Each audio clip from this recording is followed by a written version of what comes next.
Well, if you listen to Boots, what's next? Boots already sound on Fundora. I think Fundora is one of the best fighters in that division. A major welterweight collision is on the horizon. Bozy Ennis has confirmed that Jaron Boots Ennis is targeting a December showdown with Sebastian Fundora after handling his mandatory obligation. I think Fundora is one of the best fighters in that division, and Boots sound Fundora. So Fundora said he's going to fight Boots. So it'll probably be in December.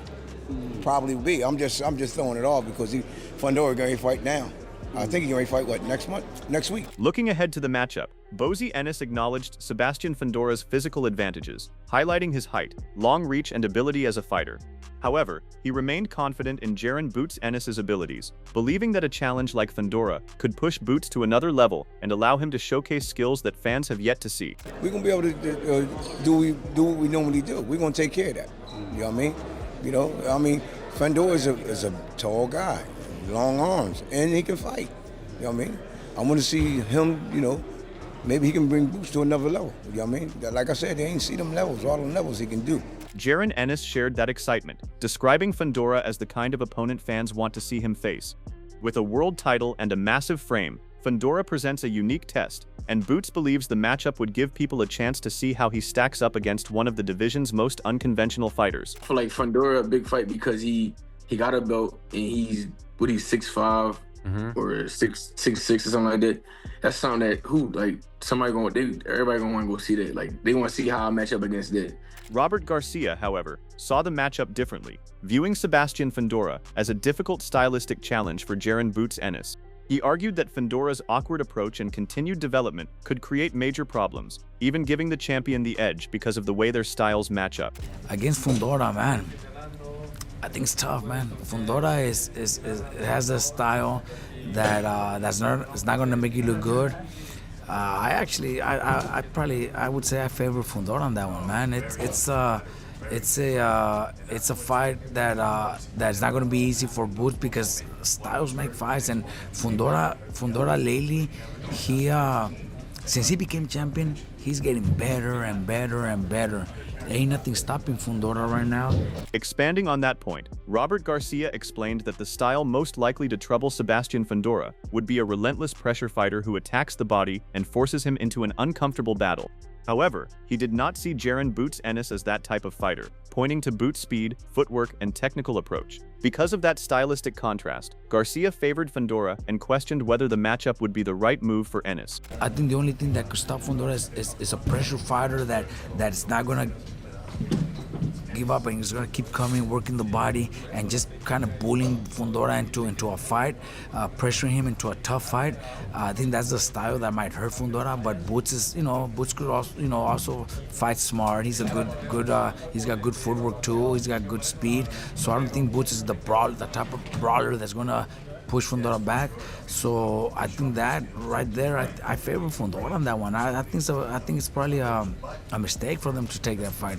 However, pushed back on that view and questioned whether Fundora had truly faced the same caliber of opposition as Jaron Boots Ennis. He argued that Fundora's resume lacked the same level of proven competition and suggested that he had pursued more favorable opportunities instead of taking on the division's toughest tests. Right now, because of the test and weathered and the experience, right now, Fundora. No, it's a good matchup. It's a very intriguing matchup. He hasn't been through what these people been through. So to me, he's looking for the perfect flat-footed fighter, or the perfect fighter that's gonna make him look wonderful, make him look great, and that's all he's looking to do. He's not gonna fight a... Brian McIntyre saw things differently, praising Sebastian Fundora for the way he responded to the first loss of his career. He pointed to Fundora's strong comeback performances against quality opposition, while also crediting Jaron Boots Ennis for navigating difficult challenges of his own. In McIntyre's view, both men have earned their place in the high-profile fights the division has been craving. You look at Fundora with the range and the height he got, even though he'd been beat before, since then he's just been cleaning them up. And so we all waiting to see, when those two or three, like the four kings, when they tangle. So we, as boxing fans, we just sit back and wait. Yeah. Is it kind of nice to not be part of that, like the politics? You could be a fan, I love it. You don't have to deal with the nonsense, right? I love it, man. I love it. I love the part that like you said, just sit back and watch them, see how it all play out. Yeah. And so, you know, Boots, he got over that hurdle, a big hurdle. That respect for Fundora was shared by Tim Bradley, who believes the champion's physical tools make him a dangerous matchup for Jaron Boots Ennis. Bradley highlighted Fundora's southpaw stance, length, power, and improved use of distance, arguing that opponents must work through a relentless stream of punches just to close the gap. Despite acknowledging Fundora's past knockout loss, Bradley maintained that he remains one of the division's toughest puzzles to solve. I feel that Kiev could give Boots a run from his money. He could. And I only say that because of his attributes. Not because of his boxing skills. It's because of his attributes. That's why. This guy has, and it's Sebastian Fundora. You guys know who he is. He's a southpaw too, right? He has range, he has volume, he has punching power as well, okay? He knows how to keep his distance. He's difficult. I know he's been knocked out before. I know that. But you gotta go through a dang rain of fire to be able to get close to this guy if he don't want you to get close. At the same time, Tim Bradley believes Jaron Boots Ennis has the style to trouble Sebastian Fundora, despite the major reach disadvantage. He pointed to Boots' explosiveness, quick reactions, combination punching, and willingness to take risks, while also highlighting his body attack and versatile skill set as tools that could create serious problems for Fundora. Boots has the style that I believe that can give him fits because of his elusiveness. And Boots is quick on the trigger. He's not as long as this guy, but he's not, you know, he got about 74. This other, you know, Fundora has about 80-inch reach. But he has a quick first step. He throws combinations. He is a risk taker. He's a hell of a body puncher. He has a large toolbox, I think, that can give a guy like Fundora issues. Gary Russell Jr. also leaned toward Jaron Boots Ennis in the matchup, believing his combination of talent, intelligence, and punching ability would eventually break down Sebastian Fundora. Although he recognized Fundora's improvements, Russell felt Boots had the more complete skill set and questioned whether Fundora was ready for the toughest challenge available.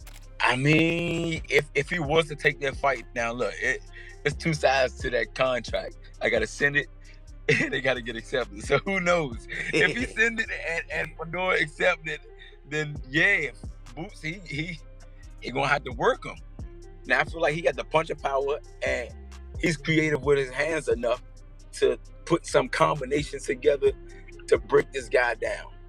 But Fundora, like, they both young. Him, Boots, and Fundora, they're around kind of like the same age. They both young. You know, they both learning. Fundora, he's learning how to box better. Knowing Boots, I'm pretty sure he's going to stay away from Boots. Boots is more craftier than any of the opponents that he ever had. In contrast, Eddie Hearn viewed Sebastian Fundora as one of the most difficult opponents to prepare for because of his unique physical advantages and unconventional style. However, he believed Jaron Boots Ennis had the adaptability and ring intelligence required to handle those challenges and make the necessary adjustments during the fight. But you've got to be good enough to adapt to everything, and that's the problem. A lot of these guys, no disrespect to Keith Thurman, but he's been done for a while. But Tim Tszyu, these kind of guys, they're all great fighters, but they just can't adapt to styles. Josh has got an unbelievable IQ. Boots has probably got the best IQ in the game, I think. They can adapt in those kind of fights, and that's what you need to do, because Fundora is a massive problem. Because how do you prepare for it? I mean, so until you get in there, start getting hit by these arms coming from anywhere. Shifting towards Jaron, Hearn also praised Ennis's ability to adapt during a fight, pointing out that Boots can succeed both by boxing from range and by engaging in close exchanges. He believes that versatility makes Ennis a difficult opponent to neutralize, no matter what approach his opponent brings. Yeah, but what do you get what I'm saying? I do. But Boots will sit in the pocket, he will fight you, he will attack you, he can box off the back foot, but he actually likes to come and fight. As the discussion continued, Sean Porter gave Jaron Boots Ennis the advantage in areas like speed, explosiveness, athletic ability, and overall skill. However, he warned that Sebastian Fundora's unusual style could create a difficult puzzle and require Ennis to make adjustments. Porter also questioned how effectively Boots' team prepares for specific opponents, while expecting Fundora's corner to have a clear game plan. Boots looks like he's supposed to beat Sebastian Fundora because he's so fast, because he's so electric, because he's shown tremendous power, because he's shown so many different movements and techniques, and everything jumps off the screen when it's Boots Ennis. But then when you got, like I always like to say, another weapon standing across from you, negating some of the things you do, forcing you to turn off some of the stuff you do. Now here's the thing that makes this guy dangerous to Boots. What I feel I know about Boots, I don't know if they game plan. To me, it seems like Boots is like, and Dad Bozy, we just gonna get you ready. Can't nobody beat you. Well, sometimes you gotta get ready for the guy across from you. And what I now know about this dude, he getting ready for who's across from him. And that's why I'm breathing like that, because I know without a shadow of a doubt, he's going to be ready. He's going to have the right weapons, and he's going to be calling on the right weapons all night long. I have no doubt about that from this dude right here. Agreeing with Sean Porter, Paulie Malagji described Sebastian Fundora as a uniquely difficult opponent because of his unusual size, reach, and power. He explained that the matchup with Jaron Boots Ennis would be fascinating because both fighters have strengths that could create problems. Malagji also praised Fundora's recent improvements, noting that he has become more disciplined, harder to hit, and more effective while keeping the dangerous qualities that made him a tough matchup before. I'm talking about seriously, from a boxing perspective. Ennis and Fundora. Listen, Fundora's an awkward fight for anybody because of the height and the power that he's got at that weight. But really, to break it down, it would be interesting, and it's a really weird, strange fight to try to figure out who has the advantage there, you know, because Ennis is streaking, but Fundora also seems like he's getting better and more difficult to deal with as well. He's been through a little bit more too, like knocked out. He has. He's been knocked down, all that other stuff, and yes, a lot of blowhards will talk about that. Oh, this guy dropped and this guy hurt him, but I think Fundora's actually gotten a lot better. I think Fundora, the last couple of fights, has really looked a lot better. He's less hittable, fighting in a more cerebral way. He's eliminated some of the flaws in his style while keeping some of the strengths, you know, like keeping the strength. So for me, it's made him an even more difficult guy to deal with. And he was a difficult guy to deal with even with the flaws. But now that you have these improvements in Fundora's game and Fundora's style, I think he becomes even more difficult to deal with. Expanding on that point, Paul Malignaggi offered a different view, arguing that Sebastian Fundora has become a much more complete fighter over time. He highlighted Fundora's improved movement, better control of range, and smarter approach, while emphasizing that he still carries the toughness and physicality that make him a challenging matchup. The pre-adjustment Fundora. Fundora's made a lot of adjustments to his style, so he's getting better. Fundora's getting better, and Fundora's becoming more and more difficult to deal with. He's understanding how to adjust his distance, and a guy who knows how to measure his distances at 6'5", 6'6", at junior middleweight is very, very tough. This Fundora is a bit more difficult to get to, but he knows how to take the half steps back, push out, slide in and slide out, and make you pay. And he can still punch, and he's still resistant. With those physical advantages in mind, Gary Russell Jr. emphasized that Jaron Boots Ennis would need a smart and calculated approach to deal with Sebastian Fundora's unusual physical advantages. He explained that Fundora's height and reach make him a completely different challenge from a standard matchup. Russell believes Boots must apply pressure, get inside, use movement, and combine his offense with strong defense to bring out the best version of his skill set.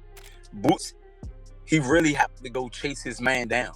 It's always like they either the same height, the styles make it where as though they just like in the center pocket, middle of the ring, and they just going like skill for skill. You know what I mean?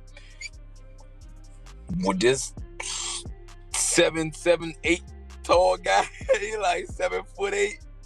He's not about to stand there. He might, you know, but Boots is really going to have to show a different side of his ability. He's going to have to walk forward. He's going to have to move his head a lot more, not just be defensive discipline, but he's going to have to work in between. He's going to have to be defensive and offensively equally as good. You know what I mean? He's going to work it together simultaneously. Sean Zittel took that analysis a step further, arguing that Sebastian Fundora has become far more effective at using his height and reach, which has made him increasingly difficult to deal with. He explained that, because Fundora lacks natural head movement, his defense relies on controlling distance, choosing his shots more carefully, and maintaining a high work rate. Zittel also noted signs of defensive improvement, pointing to Fundora's increased patience and willingness to take a step back, rather than constantly pressing forward. He's getting better at using that height. He's gotten a lot better at doing it. It's making him harder to beat. But the downside of his frame is his waist is not flexible, and thus there's going to be really no head movement from Sebastian Fundora. His defense is his offense, and his defense, what makes him harder to hit, is using the most of his distance and of his height, and having a good sense of distance, when not to force the uppercut, which he doesn't do anymore really, when to, you know, the right punch at the right distance, and the volume of punches is his defense. But I felt that he did show being more defensively sound, and he even took a step back once or twice or three times, which for him is a significant development. Okay, this is a guy who would just go downhill, downhill, downhill off his jab, and you could just wing shots, and he's going to be right there, and you're going to knock his head. Stephen Edwards, however, described Sebastian Fundora as a dangerous opponent because of his height, durability, and ability to control fights with his jab. Even so, he argued that Fundora has shown vulnerabilities in the past, pointing to the Brian Mendoza defeat as evidence that he is not untouchable. Edwards believes Jaron Boots Ennis possesses the precision and punching power to capitalize on those openings, adding that his attacking mentality could play a key role in the matchup. He's a difficult guy. He has a very unique skill set because he's 6'6" with a jab and he has heart. But we got to remember, Fundora was knocked out brutally by Brian Mendoza. Like, that really happened. Everybody wants to act like it didn't happen, but it happened. And I think Boots, I'm not sure. I think Boots stopped Fundora within like 3 rounds, like on some Hagler Hearns, just brutality. Yeah, I think he's just too big of a target. And I'm telling you, Mills, Boots is mean. He's a mean dude. He doesn't act like it, and because he don't talk shit, everybody think that like he's not. He's a mean little sadistic type of dude that like want to beat on you and hurt you. And I think you got to be like that with Fundora because you can't play with him. Taking that argument a step further, Breadman argued that Jaron Boots Ennis had the tools to finish Sebastian Fundora early. He explained that Fundora's towering frame and lack of head movement could create opportunities for a sharp and accurate fighter like Ennis. Although he acknowledged Fundora's growth in using his jab and managing distance, Breadman still believed those weaknesses could be exposed by Boots' offensive skill set. I think Boots, people are not going to like this, right? I think Boots could get Fundora out there early because I think that stylistically, Fundora is too big of a target. And you give a sharpshooter like that a big target, he's going to be able to hit him anywhere. He's not going to be able to miss him. Boots throws real good looping shots. Fundora's using his jab more and he's using the distance more, but he still can't move his head. Nobody 6'6" can move their head. Meanwhile, Chris Algieri described Sebastian Fundora as one of the toughest styles in boxing to solve, pointing to his unusual size and the steady improvements he has made in recent fights. He praised Fundora for becoming more disciplined, making better use of his jab, and reducing the defensive mistakes that previously left him vulnerable. At the same time, Algieri acknowledged Jaron Boots Ennis' immense talent, believing he has the ability to defeat anyone on the right night, which is what makes the matchup so intriguing. Fundora is such a difficult puzzle. He's so long, and he's getting better. He's improving. He's learning how to use his size. He's using his jab. He's being more disciplined. He's not taking risks like he used to. Talk about a guy who used to allow people to hit him and then has figured out that you shouldn't do that at the highest level in that Brian Mendoza fight. But since then, he's been very, very good. So, yeah, I can understand why people would see him as the final guy because, again, with those physical advantages and the way that he's getting better, very, very difficult to deal with. And Jaron, with the level of talent he has, he can beat anybody on any given night. So, yeah, it's a really interesting... That wraps up today's breakdown. Who do you think comes out on top if Jaron Boots Ennis and Sebastian Fundora finally share the ring? Can Boots overcome Fundora's size and awkward style? Or will the champion prove to be too much to handle? Let us know your prediction in the comments. And don't forget to like, subscribe, and turn on notifications for more boxing news and analysis. Thanks for watching, and we'll see you in the next one.